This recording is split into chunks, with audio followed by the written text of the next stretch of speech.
बात करते हैं 5 राज्यों के चुनावी घमासान की।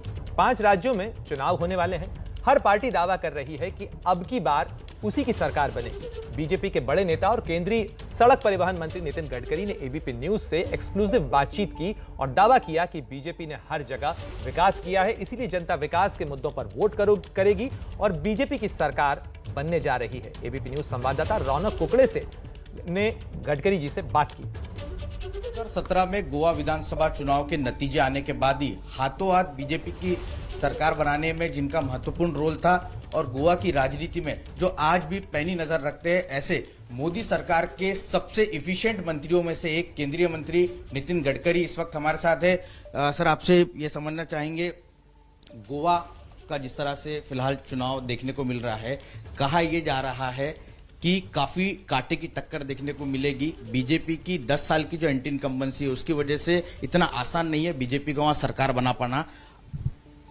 देखिए, गोवा के इतिहास में जब से गोवा राज्य का निर्माण हुआ है तब से गोवा में जो विकास हुआ है मोदी जी के नेतृत्व में, मनोहर पर्रिकर जी के नेतृत्व में, और विशेष रूप से मैं रोड ट्रांसपोर्ट मंत्री होने के नाते मैंने केवल 7 साल में गोवा में 22,000 करोड़ के काम किए।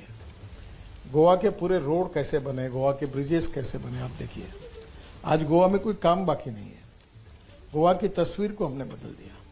मनोहर पर्रिकर जी ने गोवा में उद्योग लाए, एयरपोर्ट डेवलप हुए, पोर्ट डेवलप हुए, रोजगार निर्माण हुआ, आईटी इंडस्ट्री आई, और उसके बाद प्रमोद सावंत के नेतृत्व में ही लगातार गोवा में विकास हुआ है।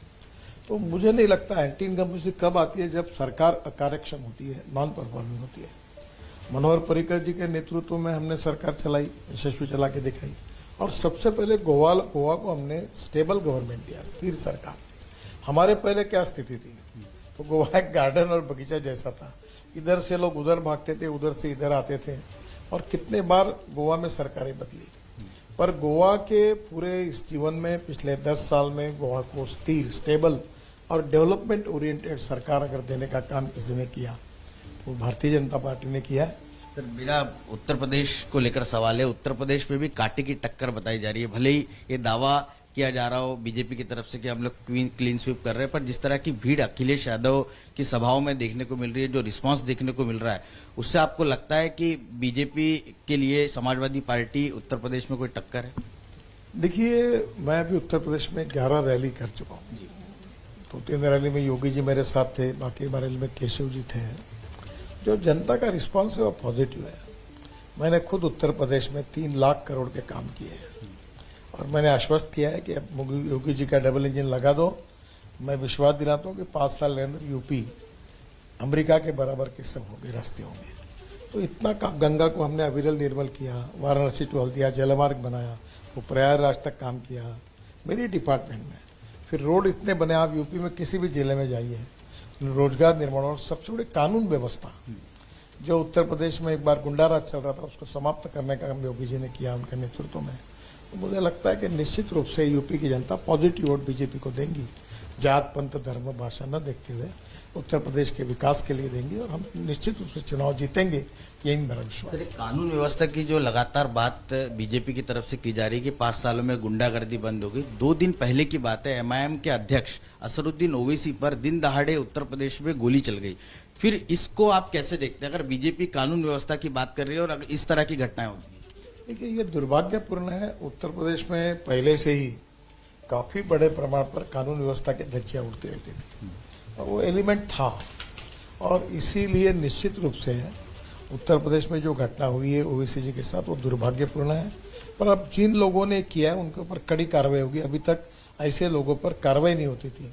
सर, पश्चिमी उत्तर प्रदेश में पहला फेज है उत्तर प्रदेश चुनाव का। खास तौर से ये एक ऐसा बेल्ट है जहां पर किसान आंदोलन का काफी असर देखा जा रहा है, ऐसा कहा जाता है।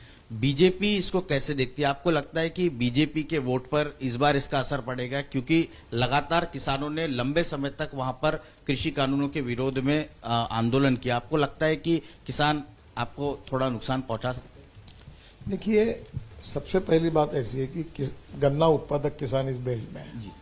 आज गन्ने का पैसे का भुगतान हुआ जो पुराने सरकार में नहीं होता था। इथेनॉल आया जिसके कारण किसानों को अच्छे भाव मिल रहे हैं। उत्तर प्रदेश में पर एकड़ उत्पादन बढ़ा। तो एक प्रकार से किसानों की रक्षा करने का काम किया। अभी एमएसपी हमने बढ़ाई, 1.5 लाख करोड़ केवल चावल है खरीदने के लिए हमने पैसा इन्वेस्ट किया। तो हमारी सरकार किसानों के अकाउंट में डायरेक्ट पैसा दे रही है। तो किसानों के लिए आज तक जो नहीं हुआ वो मोदी जी के नेतृत्व में हमारी सरकार ने किया है। और इसलिए जो कृषि कानून थे वो भी किसानों के विरोध में नहीं थे। फिर भी मेरा विश्वास है कि किसान बीजेपी का साथ देगा और हम ही चुनाव जीतेंगे, ये मेरा विश्वास है। जयंत चौधरी जो आरएलडी प्रमुख है, उनका सपा के साथ गठबंधन हो गया है।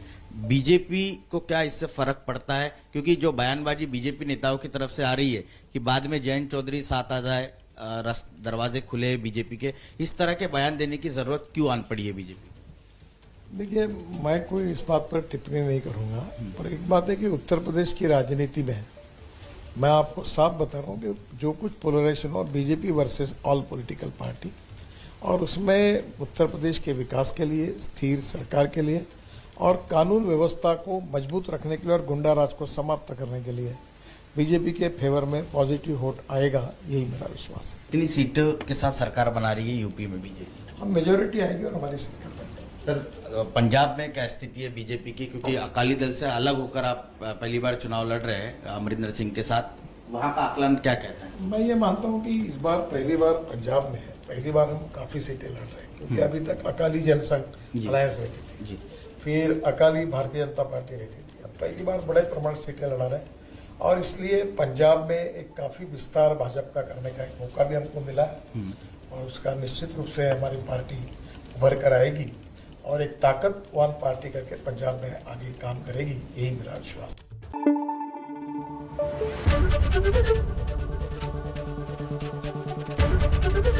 एबीपी न्यूज आपको रखे आगे।